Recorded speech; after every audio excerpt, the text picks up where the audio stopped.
Hello everybody, welcome back to Zlatan's Fight Picks.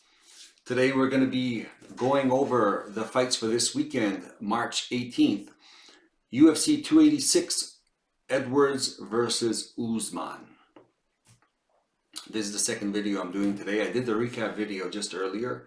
I got the board ready. We're going to quickly go over these fights. There's 15 fights. I love it when there's 15 fights.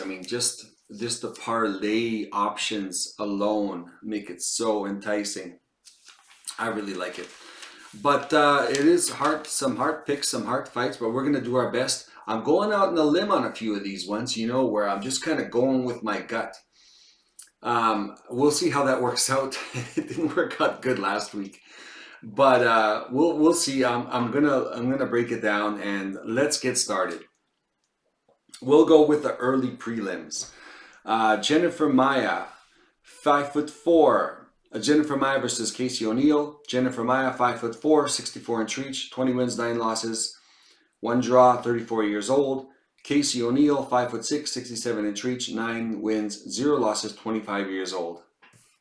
Jennifer Maia, I always find her a little too short for the division, but somehow she manages to do really well in fights. She's strong, she's durable, she can take a punch, and she's good on the ground. She doesn't take it to the ground a lot, but when she gets on top, she's really good on the ground. Most of the time, she's in a striking battle. She's takes down very rarely. I think people know that she's got to get inside because she's always seems to be the shorter fighter. But she's really got some good boxing. She has a good way of taking her head off the center line when she's coming in and throwing a good right and really connecting. And she's got some power. Now, everybody knows what she's going to do, but she still does it.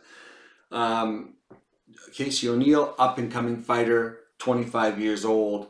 Everybody says she's nasty, she's bad.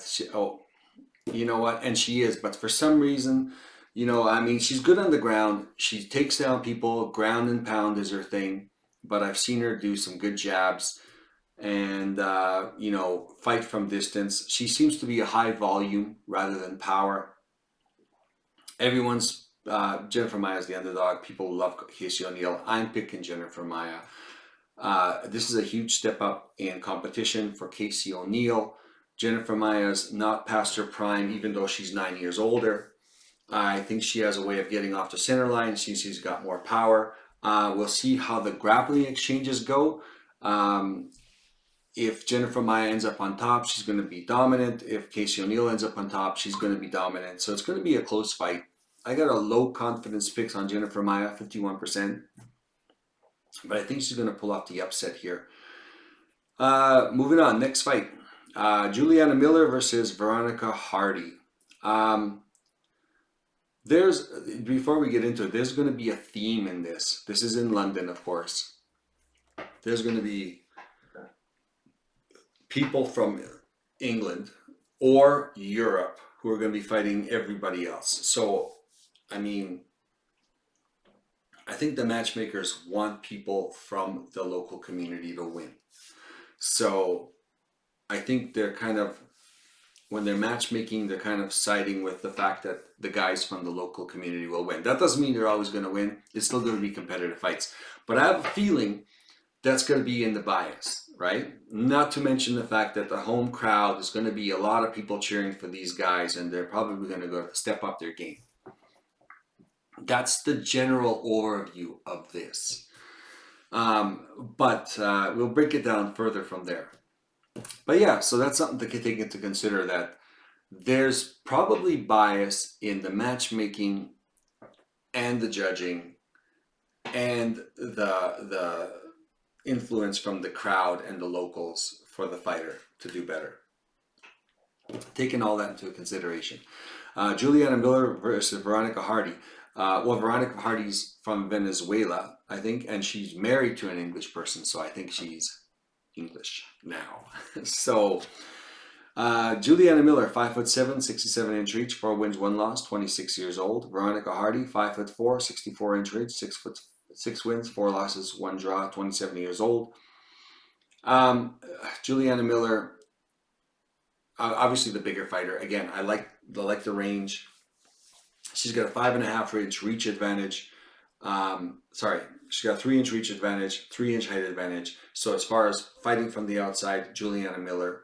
I find Juliana Miller, she's a tough, she's good, she can strike, decent striking. I mean, her total game plan is to grab you and take you to the ground and grind you out.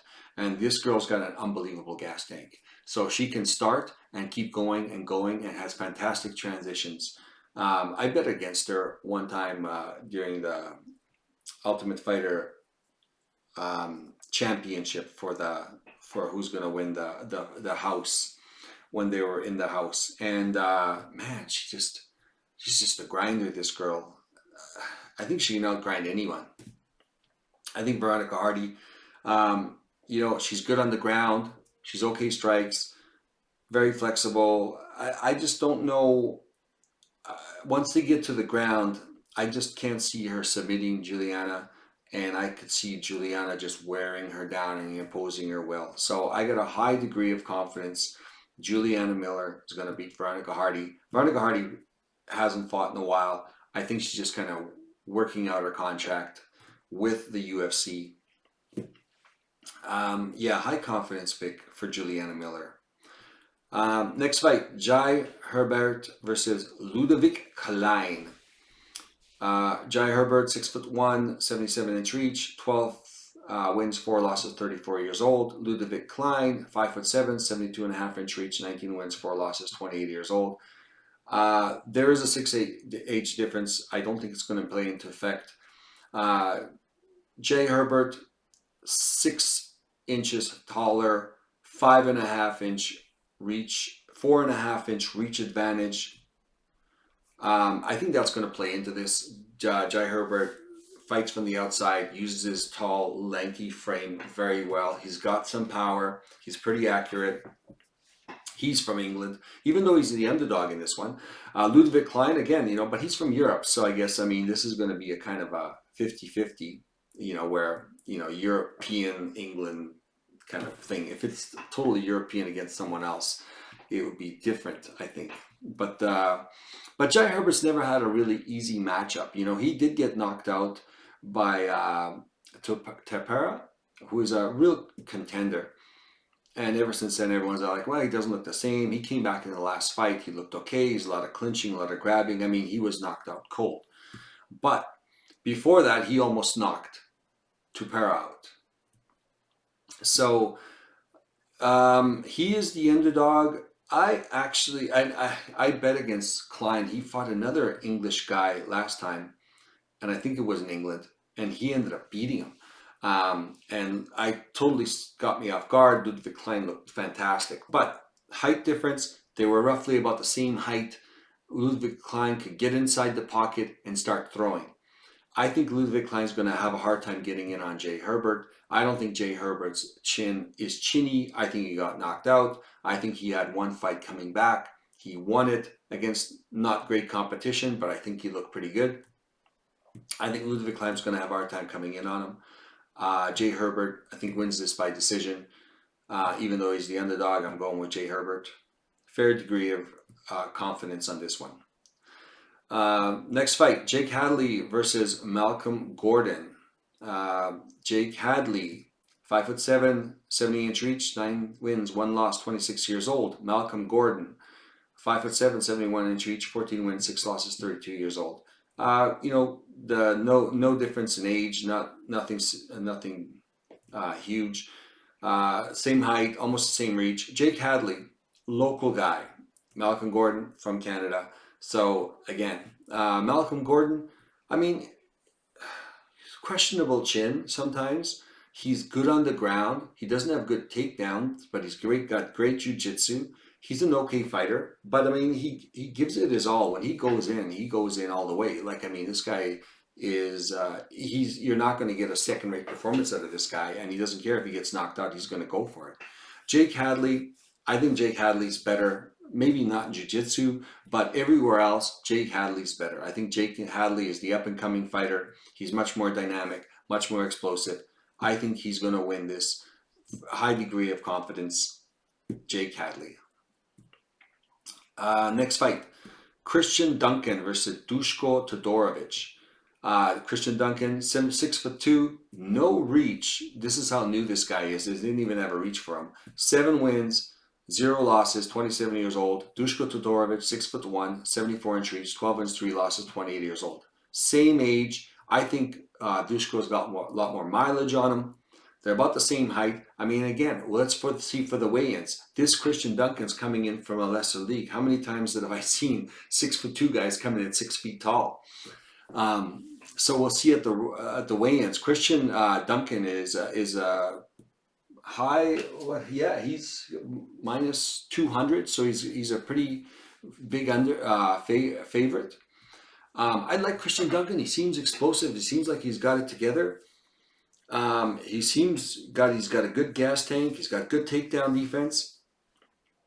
He should win this fight. Duško Todorovic, before he came to the UFC and his first UFC fight, he looked great. And ever since then, I don't know if he looks a little chinny, but he's been in some brawls with some real killers in this league. So I don't know if he is chinny, but he seems like sometimes his gas tank is not great. I don't know if he trains properly or if he's just that's his body type or he gets tired. He's good on the ground. He's not great on the ground, but he's a ground and pound type of guy. He's very dull. Like he's not really sharp with his submissions and stuff like that. But Christian Duncan's coming in. This is a level up for him. And I think everyone's expecting Duško to lose, of course. I have this feeling that Duško, and this is a really low probability pick for me. I think Duško's going to pull this off. I think Christian Duncan's going to come in, and I think Duško's going to grind him. And I think he's going to wear on him. And as long as Duško doesn't get tired, I think Duško can pull this off in a decision. So I'm going to go Duško. I got him really low on my parlay list just because I don't want this to be a parlay buster. But I have a feeling if he adds to it, of course, I mean, it's going to be huge.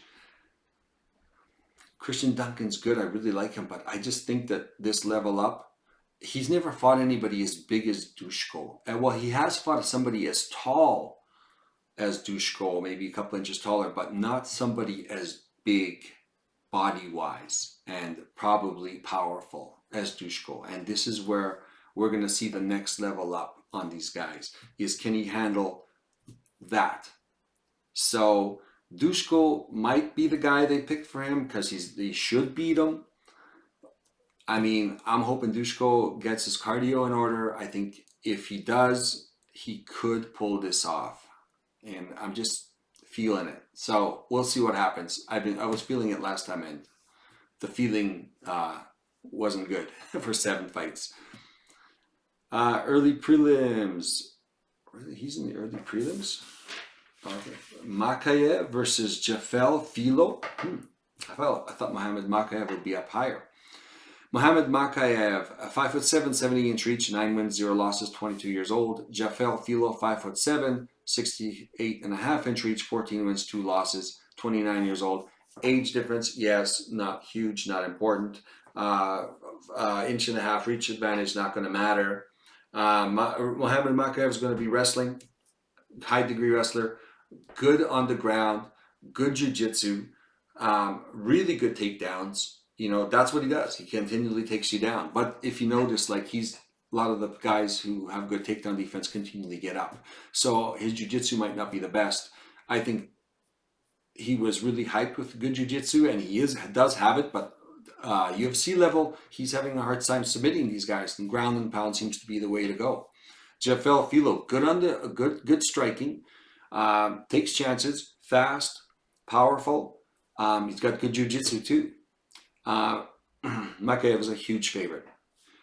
I'm getting information that Makayev hurt his shoulder, was in rehab in December, said he might need shoulder surgery. Now he says he's fine. Huge red flag. If you're going to be a grappler, huge red flag. And Jafel Filo knows what he's doing on the ground.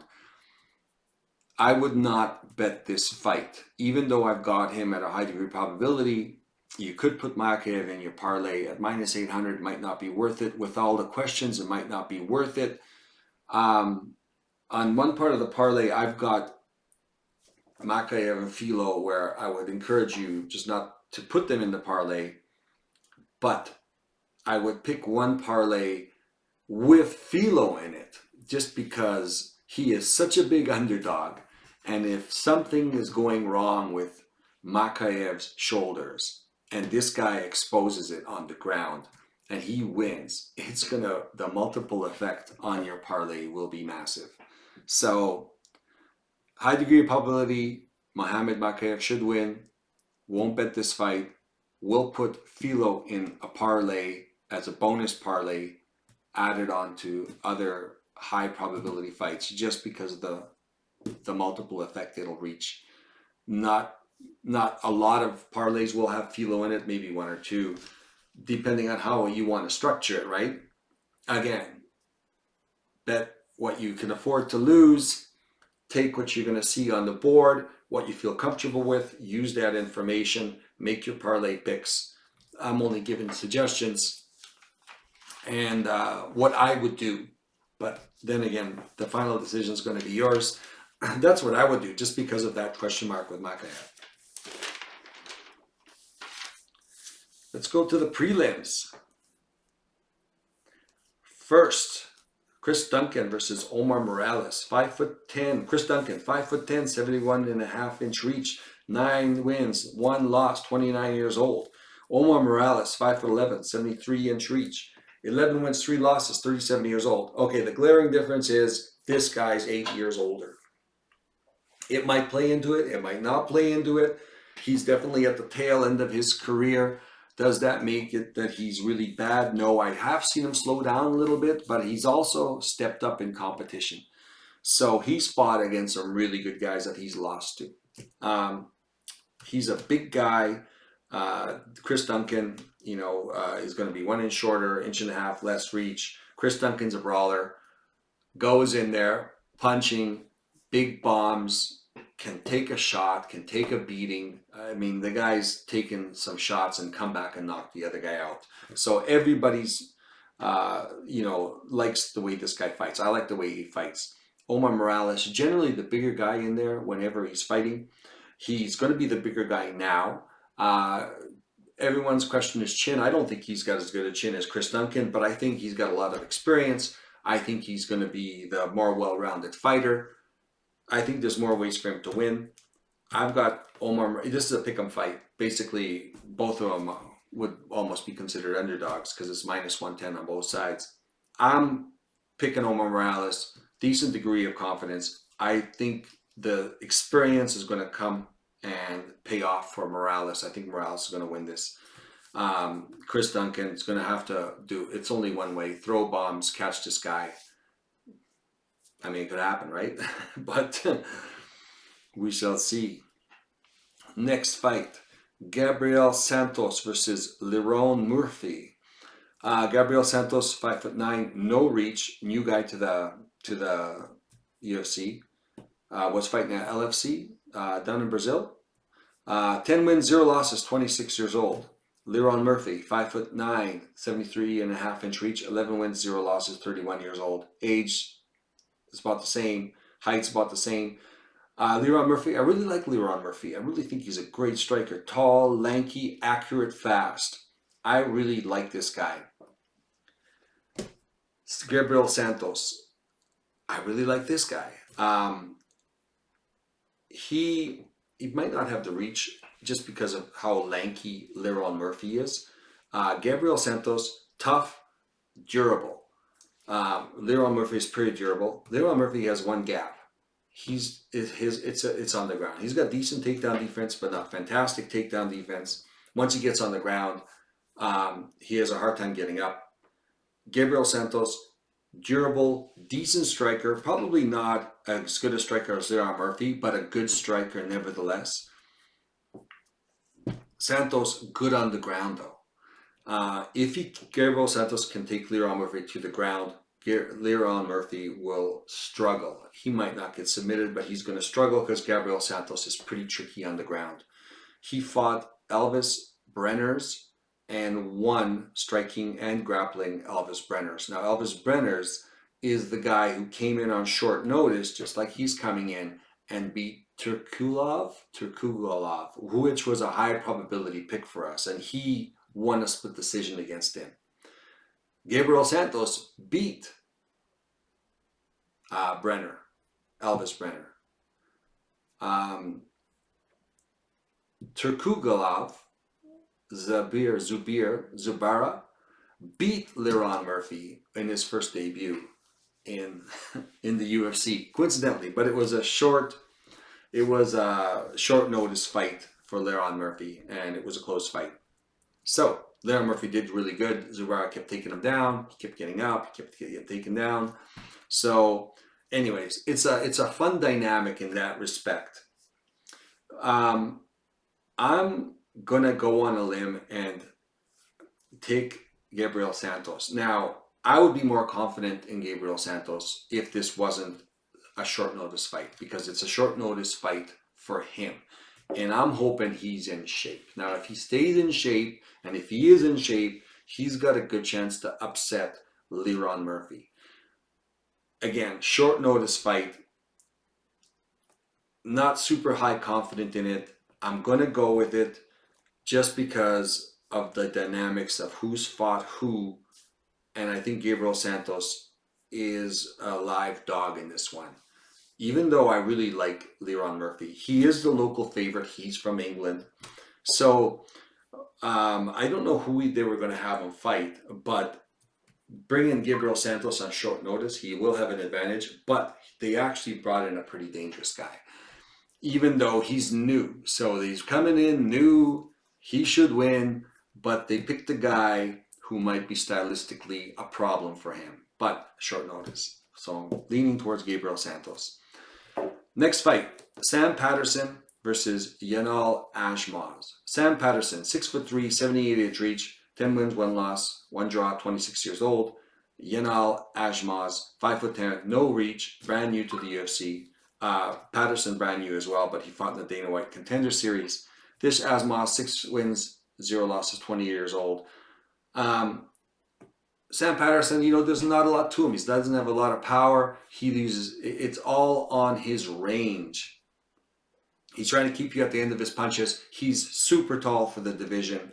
Good on the ground because he's so long. Once he wraps you up, he's got all ways to kind of choke you because he's got really long limbs and control you on the ground. He's okay. I mean, he's not great, but he's fighting Yanal Ashmaz, who's undefeated and 5'10", and he's a real brawler. He comes in, throws punches, defends takedowns pretty good. I mean, I'm going from the fact that if he gets in on Patterson, he can maybe knock him out. I think in the clinch, I think it's going to be fairly even because there's a chance that Patterson can take Ashmaz to the ground, but Ashmaz can hold him up against the cage and pound him. And here's the thing is, for me, Ashmaz, if you look into his record, he hasn't really fought anybody good. So he looks great in the regional scene, but the guys he's fighting have got terrible records. I think he only fought 1 guy with a positive record. The rest of the guys, they didn't have good records. I think he's a little overrated. I think they're bringing him in, Sam Patterson, local guys from England or wherever, British Isles, which part of Britain he's from. I think they're bringing this guy at the last minute. I don't think he's dangerous. I think Sam Patterson's going to win this. High degree of probability. Fairly high. Next fight, the featured prelim. Jack Shore versus Makwan Amirkhani. Amirkhani is from Finland. Jack Shore is from Britain. Jack Shore, 5'8", 71-inch reach, 16 wins, 1 loss, 28 years old. Makwan Amirkhani, 5'10", 32-inch reach, 17 wins, 8 losses, 34 years old. Age, well, shouldn't make a difference. Height, Amirkhani's not really a striker. He's a ground guy. He wants to get you to the ground. So he's got pretty good takedowns. He's definitely got a conditioning problem where he's really effective in the first round and can wear down as the fight goes on. Jack Shore, good striker, good on the ground, good submissions, good takedown defense. Overall, I think he's a way better fighter. Marikwani is on his way out. He's dangerous on the ground, only with his jiu-jitsu. I think Jack Shore can handle that. I don't think he's going to be in any kind of danger. High degree of probability. I'm picking Jack Shore to win this. Local guy. Well, mind you, they're both local. They're both from Europe. But local guy isn't from that country. So, picking Jack Shore, high degree of probability. Now we're going to the main card. Gunnar Nelson versus Brian Barberena. Gunnar Nelson, 5'11", 72-inch reach, 18 wins, 5 losses, 1 draw, 34 years old. Brian Barberena, 6 feet tall, 72.5-inch reach, 18 wins, 9 losses, 33 years old. Same height, same reach, same age, about the same point in their career. Brian Barberena, if he's just taking this fight on short notice, if it wasn't on short notice, I think I would lean towards Barberena just because he's such a grinder and he puts a lot of pressure on people. He's got pretty good takedown defense, even though he does get taken down quite frequently. He does get back up. He's been taken down in quite a few fights, and that doesn't mean he's going to lose. A lot of the times that he's been taken down multiple times, he ends up winning those fights because they can't keep him on the ground. Gunnar Nelson, I've never been a big fan of Gunnar Nelson, okay? I've never been a big fan. Always thought he was overrated. But he only has lost to the best guys, and he's done pretty good against them. He got definitely a bad knockout against Ponzinibbio.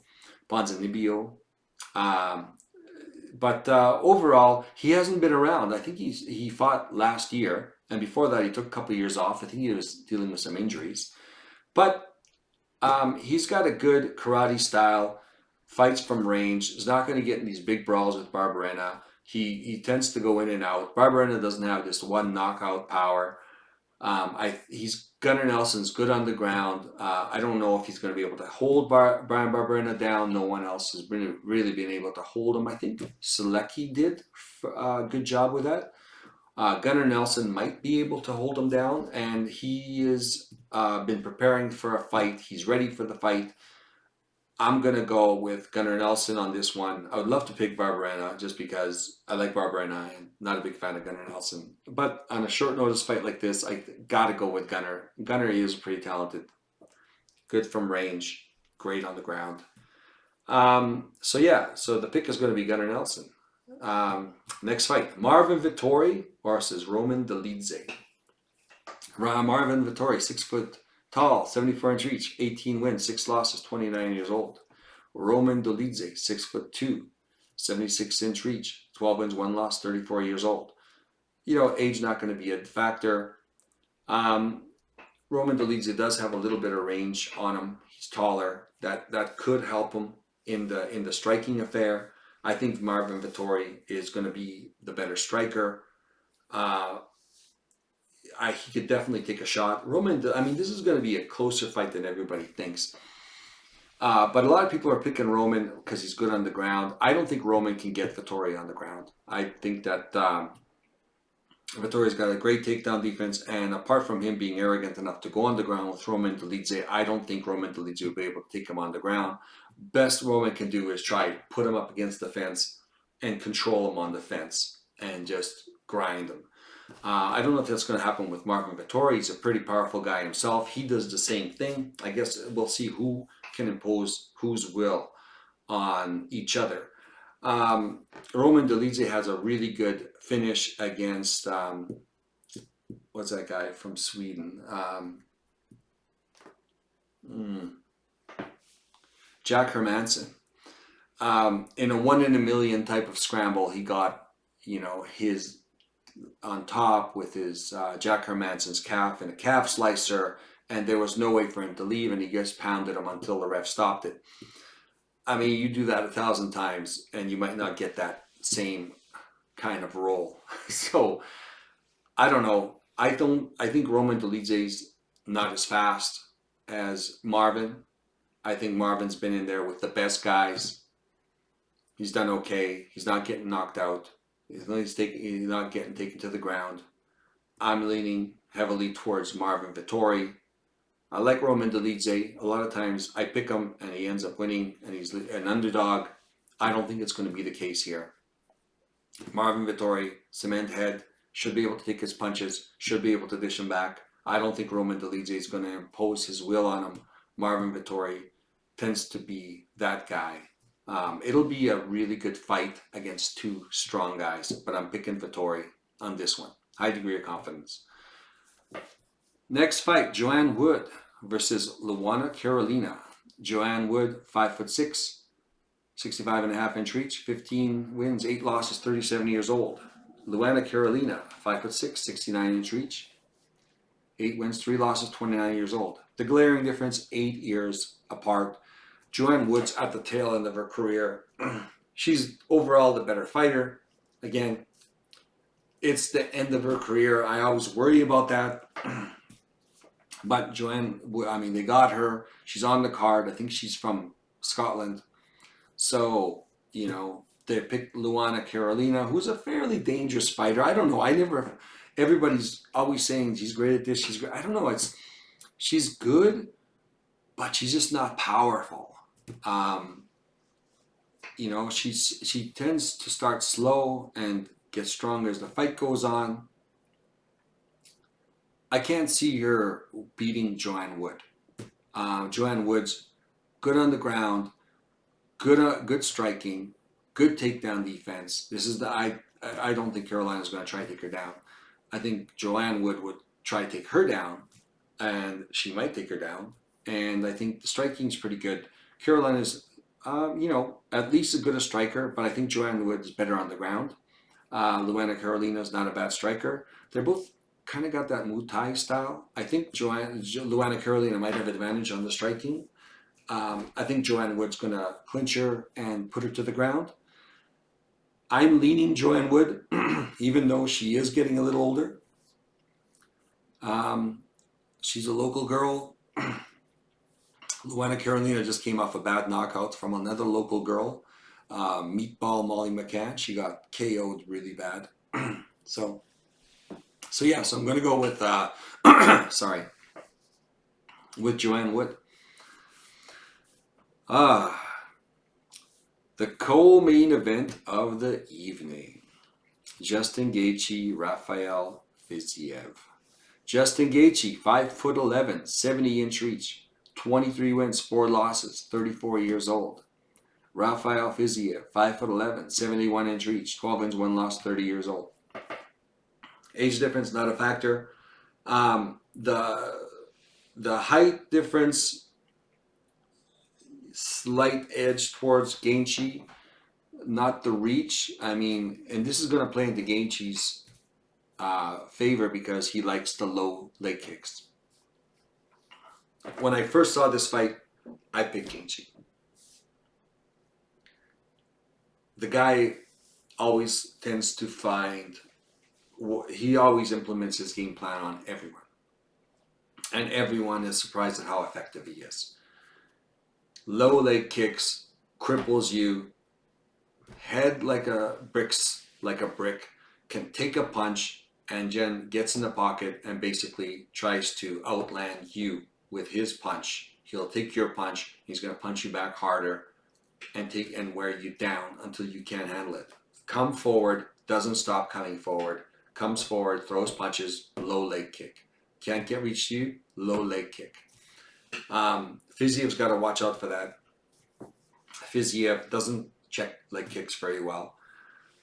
Fiziev, his advantage is he could still take a punch, he could stop a takedown. Because Gaethje was a wrestler. I've never seen him wrestle, but he was a wrestler. I don't think he's going to want to wrestle. Gaethje's not interested in that. He's interested in the highlight reel. That's why his nickname is the highlight reel. Rafael Fiziev, he's got to address the leg kicks. That's the first thing he's got to do. Secondly, he's got to deal with the forward pressure of Gaethje. I think he can deal with the forward pressure of Gaethje. He is the striking coach at Tiger Muay Thai. I think he's very cerebral. I think he knows what to do. I think he's looked at a lot of tape, and I think he's got a game plan. Justin Gaethje is one game plan. There's not going to be a second game plan. It's been working for him. He's going to keep going. Who knows how long his chin's going to last? Then that's going to be a big question mark. Rafael Fiziev has just got to address the leg kicks. He's a good counter striker. He's going to be faster than Gaethje, but Gaethje's got a really good jab, and he has high volume, and he doesn't stop throwing. So he's got a great game plan, and he overwhelms people. Body shots, body kicks, kicks from Rafael to the body is going to slow Gaethje down. That's what he's got to work on. I've got not super high degree of confidence, but a degree of confidence, and I've changed my mind. I picked Fiziev. I think he's going to be able to figure it out. I think he's the type of guy to figure it out. He's just got to check the leg kicks. Now, if he's figured out what to do with the leg kicks and how to minimize their effect, Fiziev should win this. In a straight kickboxing fight, Fiziev's going to be on the outside, going to be in and out, going to counter really well. It's the leg kicks. He's got to address. He hasn't actually addressed a lot of them. He kind of just eats it. I'm hoping that's not his game plan. But then again, it's worked until now. He's been able to deal with the leg kicks, absorb them, and win the fights. So my pick is Fiziev. Low probability, but nevertheless, I'm going to go with Fiziev, even though my first initial take on it was that Gaethje was going to win. So, question mark on that, kind of changed my mind on it.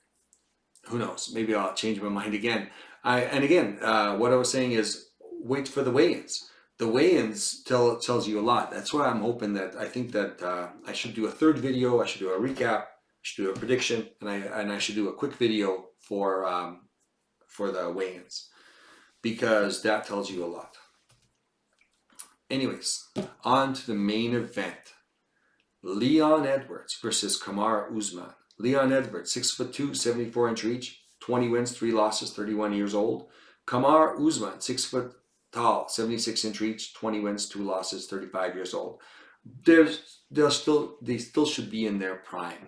Supposedly, Usman's got a lot of wear and tear on his body. Whatever that means, he seems to be fine when he's fighting.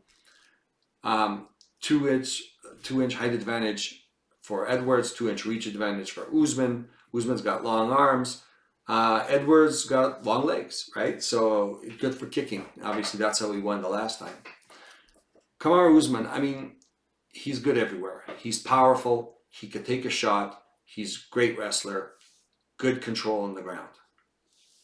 Leon Edwards, good takedown defense. He could even take people down. Okay control on the ground. Great striker. That's where he wants to focus on.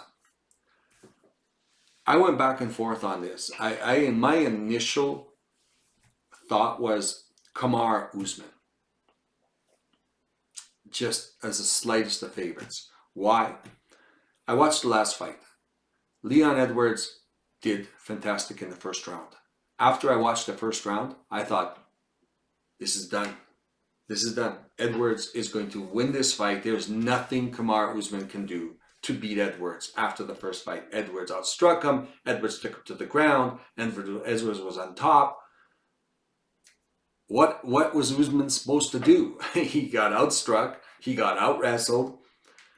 Then the second round came. In the first part of the second round, Leon Edwards looked okay. And then the second part of the second round, Leon Edwards started to fade. And third round, more of the same, totally dominated.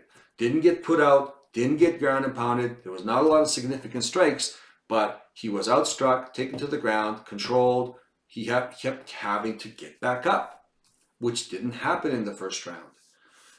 Fourth round, same thing. Fifth round,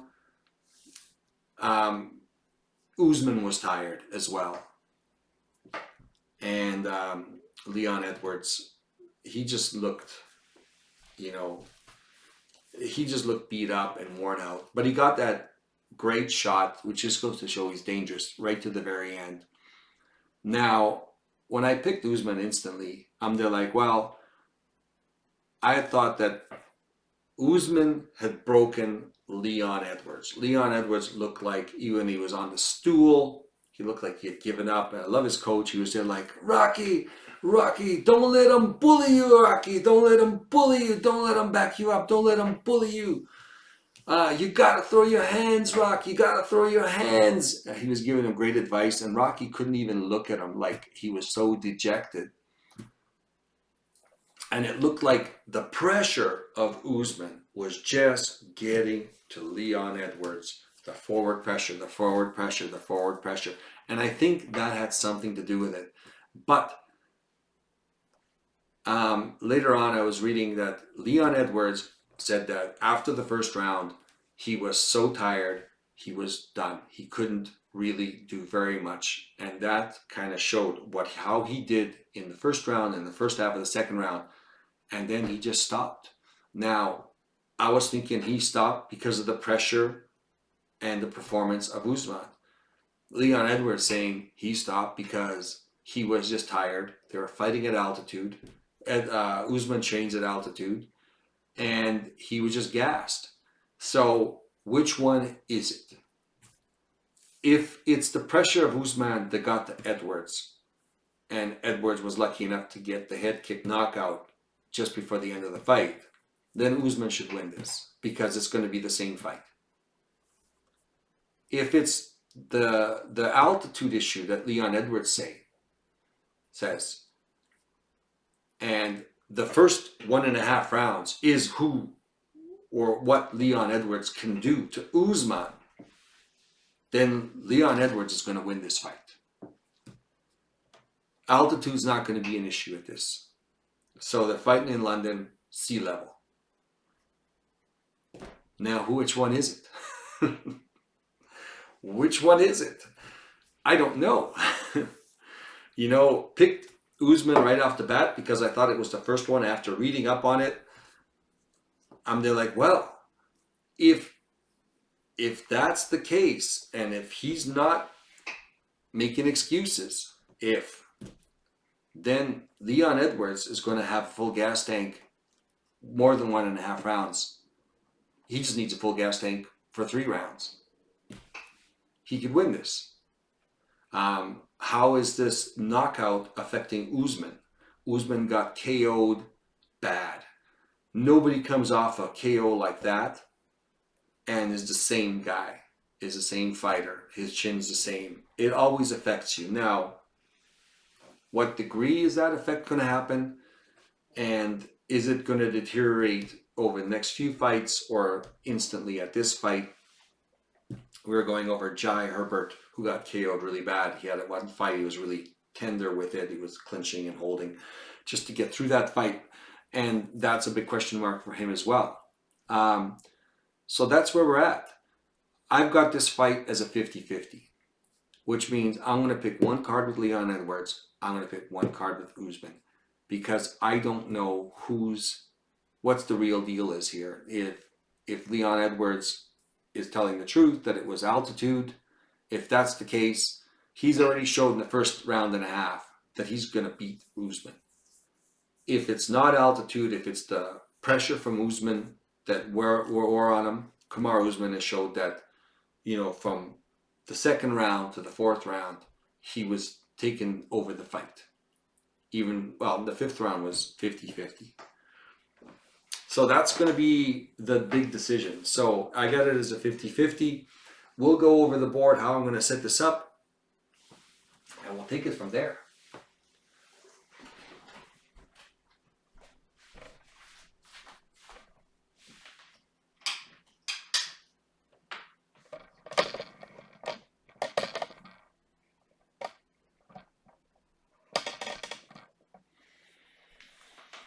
How does that look? Looks good.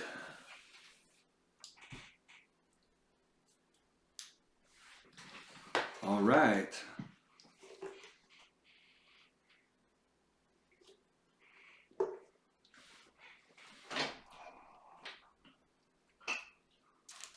This is my wand. I got it, what's that? Hogsworth.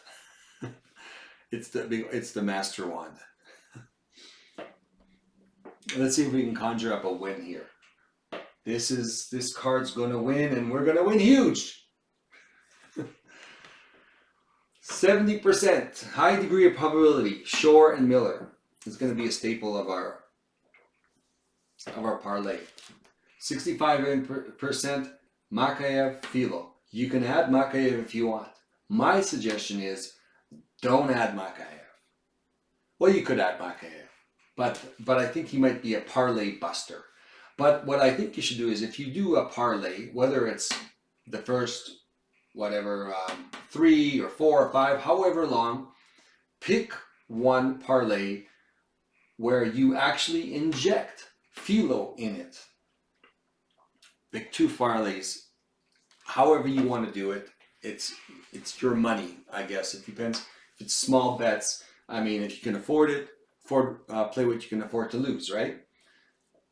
I would skip it and I would do my parlays, 1 parlay, right, 2 parlays, and then 3 parlays, 4 parlays, and keep building my legs. So hopefully if these don't work, we get the more sure ones. 1 or 2 or 3 of them, whichever one you want. I wouldn't include any of these, like Markov or Filo. That's my degree of probability if I'm picking Markov to win. But because he's a minus 800, he doesn't really bring a lot of value.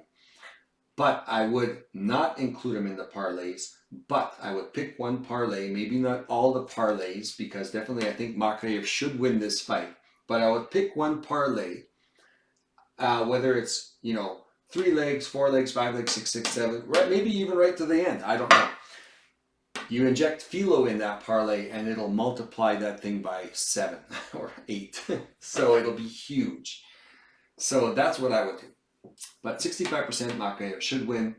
I would not include this in the parlay just because of his shoulder issues and the odds. 60% Hadley, he's a favorite. 58% Vittori, he's a favorite. 57% Herbert, he's an underdog. He's my first underdog. Upset for there. 56% Wood. Morales is a pick'em fight with Duncan. 55%. I think Morales' experience is going to come through on this. His chin just got to hold out. We'll see what's going on with his chin. I don't think it's a chin issue. He's got more of a cardio issue, but I think that Duncan is not a cardio machine. He's not too bad. But yeah, 54% Patterson. He is an underdog. 53% Nelson. Sorry, he's a favorite. Nelson's a favorite. Fiziev, he is a favorite, 52%. I got Jennifer Maya as the underdog here. Now, 50% plus. Now, I lift these guys right at the end just because they're underdogs. Short notice. This guy was picked probably because they're expecting him to lose. I think he's going to come through on this one. So I got these guys at 50 plus as underdogs at the end. Now, at the end of this, how you want to work it out, where you want to do 1 parlay with Usman, 1 parlay with Edwards, or leave them out altogether. That's what I'm going to do. Is I'm going to pick a parlay with Usman. I'm going to pick a parlay with Edwards. Now you can pick again 1, 2, 3, 4 legs with Usman. You can pick, 1, 2, 3, 4, 5, 6, 7, 8, 9, 10, 11, 12 legs with Usman, and then switch it up with Edwards. But this is going to be 50-50 because we're going to see what actually happened on that fight. Is it Usman's pressure or is it the elevation that affected Edwards?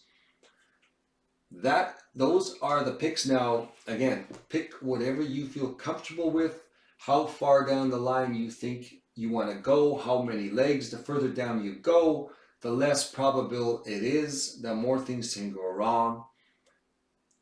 Although it seems as of last few, we've had issues with the top players, at least 1 top player that have always seemed to ruin it. Hopefully this is not the case this week, and we'll get started on this. But like I said, this is a big question mark. Makayev should win. I don't know if I would put him in your parlays, but if I did pick 1 parlay where this is eliminated, I would pick 1 with Filo in it.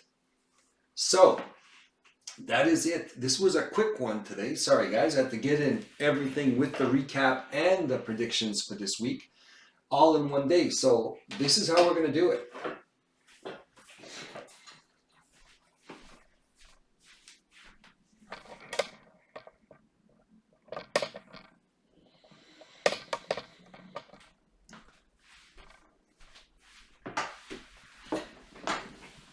So that's 15 fights. It's huge. It's going to be a good amount of fights. Good amount of odds. I mean, if you hit it, it's going to be huge. It's going to be tough to hit. We'll see what happens. Little gun shy after last week. It's like there was a huge amount wrong, but definitely got to take into account that the weigh-ins are going to be a big factor. I'm not going to do the weigh-in recap this week, but in general, I think that's something I got to look into where I got to do possibly a weigh-in recap because it seems to be weighing in heavy. The weigh-ins are weighing in heavy on the decisions. So, because you never know what they're going to look like at the weigh-in. So, I got to figure this out a little better where I can get that in 2 videos a week. Right now we're at my maximum where I can do with the time I have for the preparation. I don't know. We'll see if the viewership increases and things start turning around, and I definitely would look into that where things are just having 3 podcasts a week. I would like to do that. We'll see how the viewership goes. If the viewership goes up, then definitely gonna be encouraged to squeeze that in and a lot more time for that. But otherwise, we'll see if it's 15 fights. I can't get more than half wrong.